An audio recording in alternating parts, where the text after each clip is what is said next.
Greetings, YouTubers, and welcome to my 37th TTM video, where today I will share with you some pickups that I got and a few TTMs I got as well. It's been real slow, but hey, something's better than nothing, I guess, right now. First, I want to start out with some shout-outs to some great channels, as try to keep doing that. The first shout-out I will give will be to TTM Mike. This guy is great, one of the great channels. Does TTMs through the mail. Has great stuff to show you. His last video is great with his signed license plate from a couple of the New York Jets from the Super Bowl III team. Got 204 subs. Hopefully everybody can, get him up there higher. He's got a great channel. Next is Canadian Card Breakers. They have 187 subs. Fix the 8 here. That's a little mistake I made, but I corrected it. He's got a great channel. He does breaks. He's got his son Tristan with him, who's great. Watch the video where Tristan tells you about Area 51.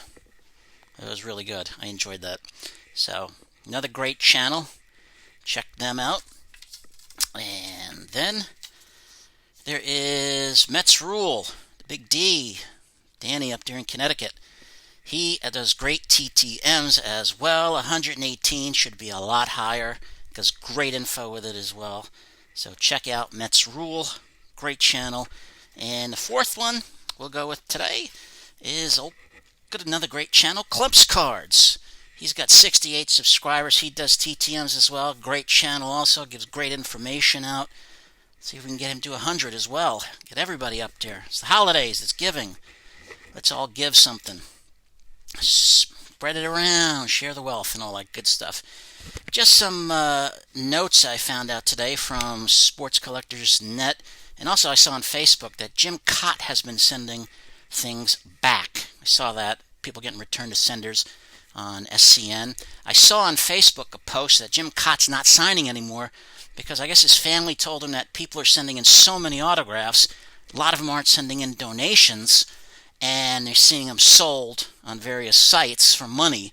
And Jim said he always tried to be fair and sign autographs, even without donations, but I guess he's stopping now for that. So, don't know if it's 100% true. If you send him something and you get returned to sender, then I guess it is, just to pass that on. And also want to quote Mr. Tony here, melancholy happy trails to Dick Allen, who passed away recently, the former Philly and White Sox Rookie of the Year and MVP in the American League, should be in the Hall of Fame. He probably will get in now, like they did with Ron Santo, put him in after he passed away. And also Ray Perkins passed away, one of my first TTMs I ever got, former player at the University of Alabama, played with the Colts, was an NFL coach with the Giants and the Buccaneers, and coach at the University of Alabama. He was the coach right after Paul Bear Bryant. He passed away as well. Now, what did we get this week? Well, first one I got is a hockey card, an autographed. It's certified. I saw it. He's one of my all-time favorites, and that is Mr. Don Selesky right there. 1976 Topps. One of my favorite players. Back growing up as a kid, there weren't any real great American players. Pat LaFontaine is my all-time favorite. He's an American. Sorry, guys, from Canada. But he played on the Philadelphia Flyers when they won 2 straight Stanley Cups. He and Dave Schultz are in my top 5 all-time favorites. Donald Patrick Selesky, Don, or nicknamed Big Bird, because apparently he looked like Big Bird. He was born on November 10th, 1949 in Moose Jaw, Saskatchewan in Canada. 71 years old. In the 1969 NHL draft, he was taken in the 6th round, 64th overall by the Philadelphia Flyers. The Philadelphia Flyers had gotten beaten up pretty good in the playoffs by the St. Louis Blues. The Plagler brothers really beat up a lot of the Flyers, and owner Ed Snyder said, that's not going to happen to us anymore. We may get beaten the scoreboard, we're not going to get beaten the ice. He's one of the big enforcers that was selected along with Dave the Hammer Schultz, so they got some big picks. His NHL career lasted from 1970 to 1980. He played with the Flyers mostly and finished his last 2 years with the Colorado Rockies. Yes, they had a hockey team before the Avalanche. The Rockies, who came from Kansas City, with the Scouts, and then they moved to New Jersey, became the Devils. He played in 543 games, had 128 goals, 125 assists, 253 career points. Played on 2 straight Stanley Cup winners, 1973-74 and 74-75 with the Flyers. They some great teams. They lost in the 1975-76 finals to the Montreal Canadiens, but one of my all-time favorites, Don Big Bird Selesky. Glad to add him to the collection. And another one I picked up to add to the collection is this guy, Mr. Brian Bosworth. The Boz, yes. Love him or hate him. I hope most people like him.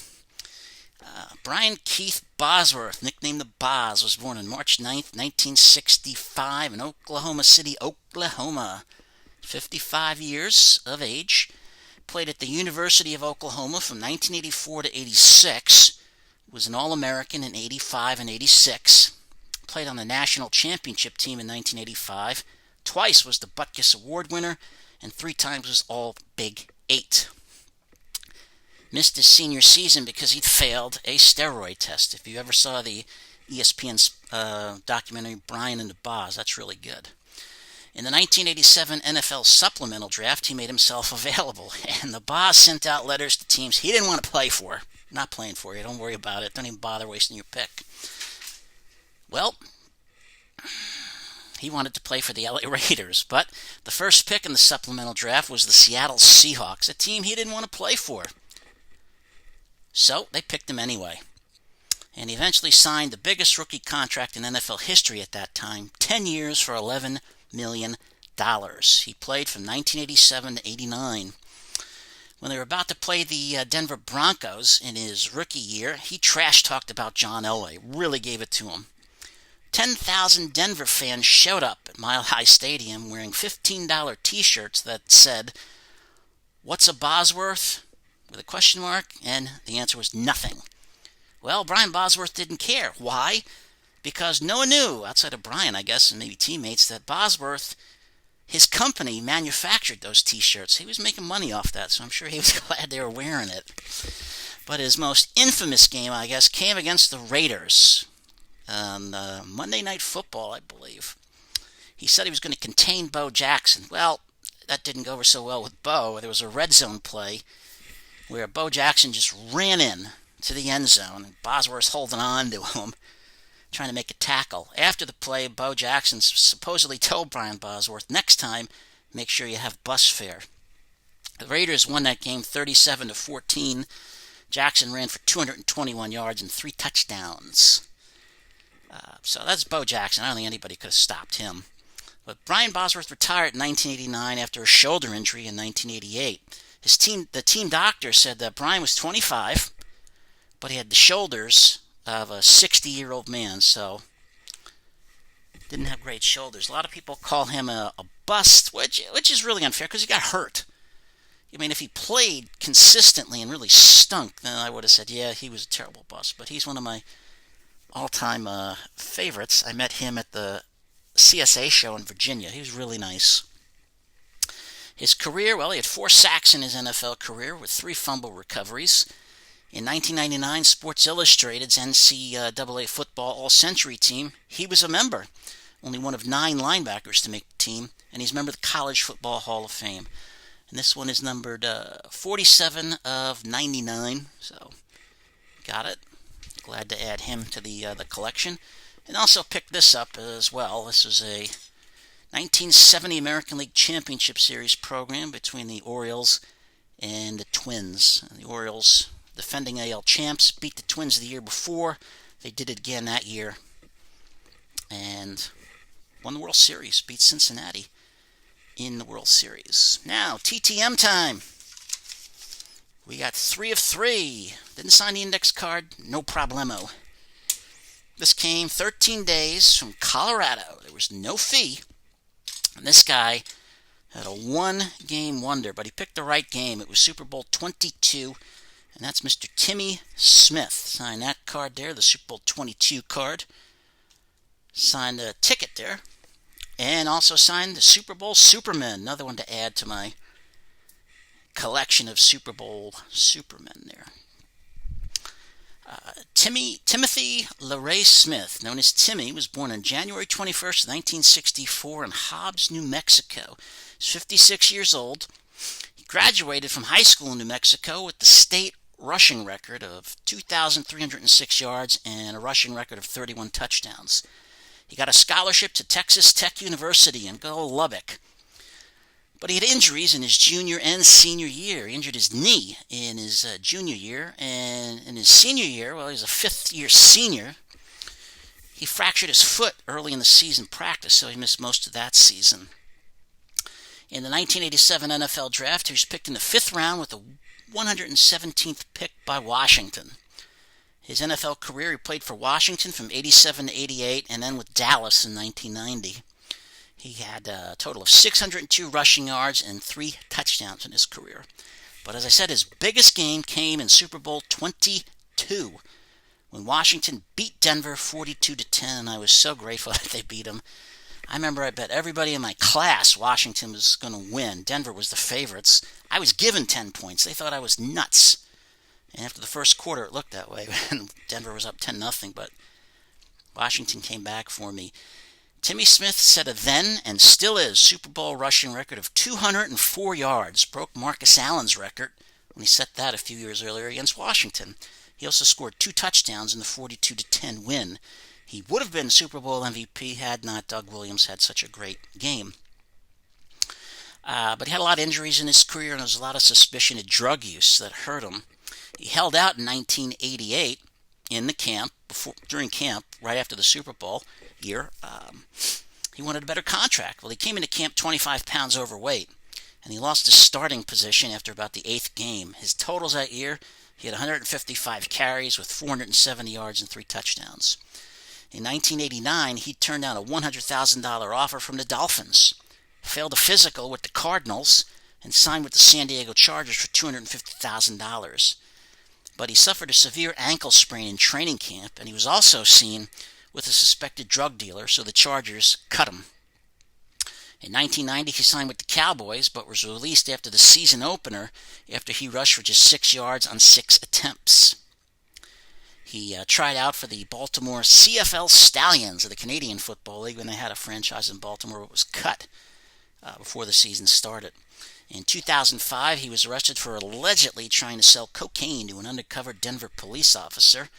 He eventually pleaded guilty in 2006 and was sentenced to 2.5 years in federal prison, eventually released in March of 2008. So hopefully he's got his life back on track. He was nice enough to sign all 3 cards, 13 days. Again, if you're going to have one great game in your career, do it in the Super Bowl, which he did. And lives out in Colorado, as I said, so send it out there if you want. It's free. Good deal. And the next TTM came all the way from Nevada. The first time I sent it to this gentleman, he moved. I was shocked. How dare he move without telling me? Sent it to California, but luckily they'd sent on the return to sender slip his new address in Nevada. And I sent it.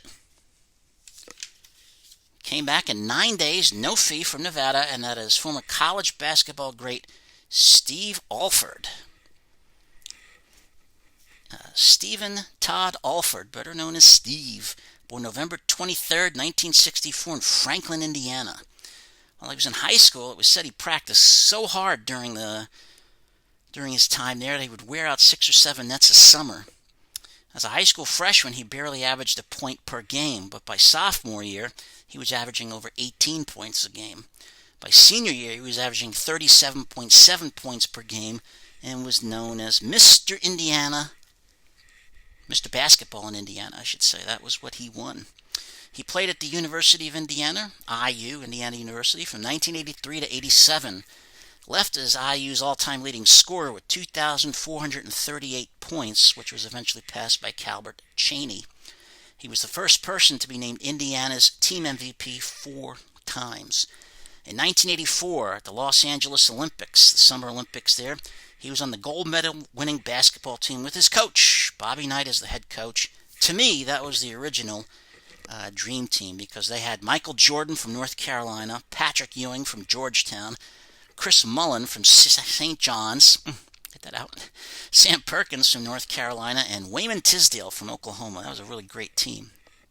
Just name a few of those guys.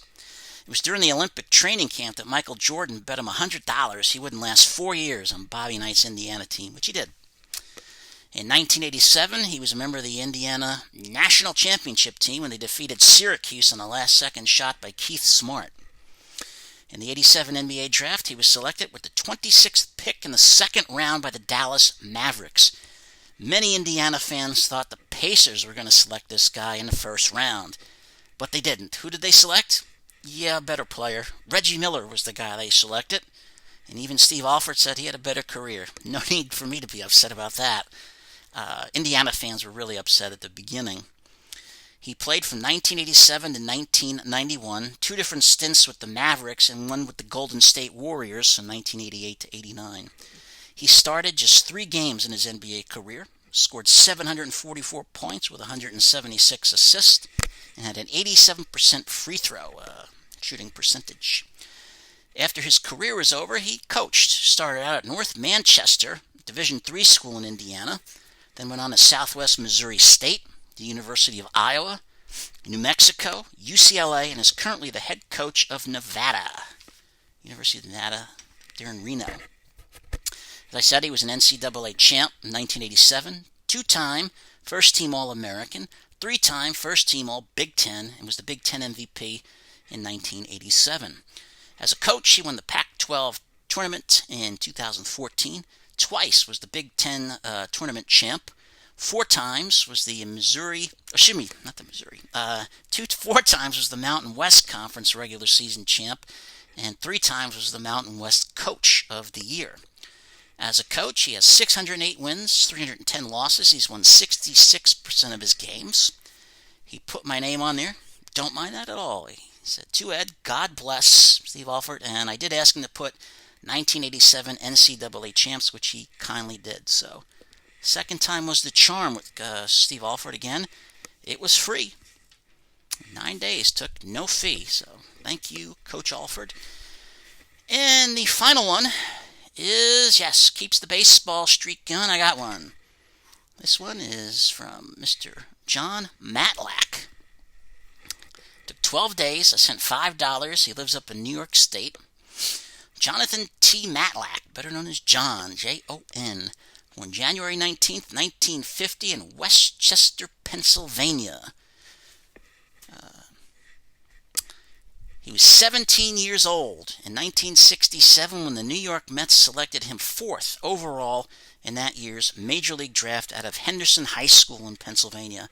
Who was picked 6 slots after him, or 6 players later? A guy by the name of Ted Simmons, who went into the Hall of Fame. He played from 1971 to 1983 with both the Mets from 71 to 77 and the Rangers from 78 to 83. Now, in 1971, Jerry Koosman was injured, so that opened a spot on the big league roster. And on July 11th, 1971, Matlack made his major league debut against the Cincinnati Reds.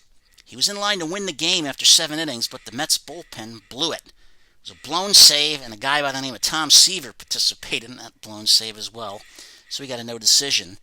That year in 71, he went 0-3 with a 4.14 ERA. In 7 appearances, he started 6, but he didn't qualify as a rookie. So in 1972, he made the team. So if you ever see his Topps cards, he's got a 71 and a 72 rookie card, with another player in 71 and 2 other players in 72.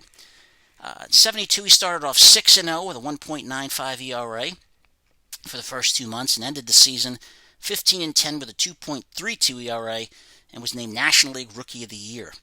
September 30th, 1972, he got famous because he gave up Roberto Clemente's 3,000th and final hit at Three Rivers Stadium. And Clemente died tragically a few months later. In 1973, shows you how tough he was. In May, a line drive from the bat of Marty Perez struck Matlack's skull so hard that it flew into the dugout. He had a hairline fracture of the skull. 11 days later, he came back to pitch 6 shutout innings against the Pirates. He was only 14-16 during the 73 season, but went 5-1 from August 18th on. He helped the Mets win the National League East. They came back and won it Not a good year for the National League East, but he helped the Mets upset the Cincinnati Reds in the NLCS. On October 7th, 1973, during the NLCS, he held the Big Red Machine to 2 hits in Game 2. Both hits were by reserve outfielder Andy Cosco. In the World Series in 1973, he pitched 6 strong innings in Game 1 and gave up only 3 hits to the Oakland A's, but they scored 2 runs in a Felix Millan error to win the game 2-1. He won Game 4, giving up 1 run in 8 innings, but in the crucial Game 7, he lost 5-2. In the 3rd inning, he gave 2 2-run homers to both Bert Campaneris and Reggie Jackson, the only 2 homers Oakland hit that whole series. Reggie was named Series MVP. At the 1975 All-Star Game in Milwaukee, he was named co-MVP with Bill Madlock. And in 1976, he went 17-10 with a 2.95 ERA. That was the last winning season the Mets would have until 1984. And on December 8th, 1977, he was traded to the Texas Rangers. In exchange, the Rangers have also got from the Pittsburgh Pirates that day Al Oliver. After his career ended, he became a pitching coach in the White Sox and Houston Astros organizations and became, in 1996, the Detroit Tigers pitching coach. He had 125 wins, 126 losses, 3.18 ERA, 97 complete games, 30 shutouts, 3 saves, and 1,516 strikeouts. 3 times he was an All-Star, Rookie of the Year in 1972, and also is a member of the Mets Hall of Fame. He was part of the big 3 that the Mets had in the early 70s. Him, Jerry Koosman, and Tom Seaver. Now, I did have him on a baseball with the NL Rookie of the Year, so I didn't want that. I asked him if he could inscribe 1973 NL champs, which he did very nicely, and I appreciate that, Mr. Matlack. So thank you very much.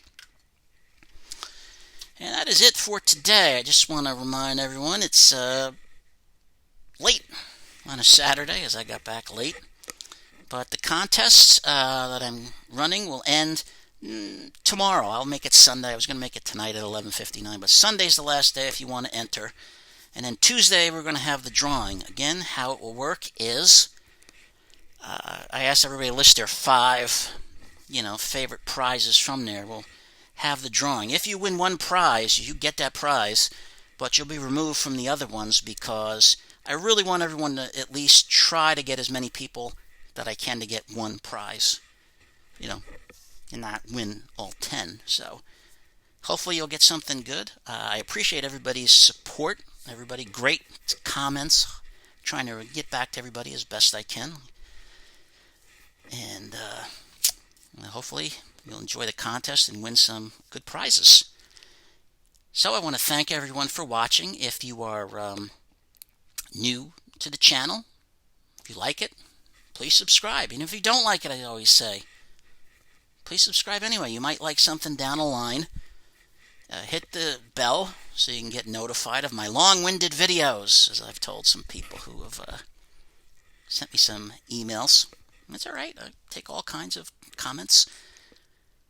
Don't get mad. I never get mad, unless it's with my sons.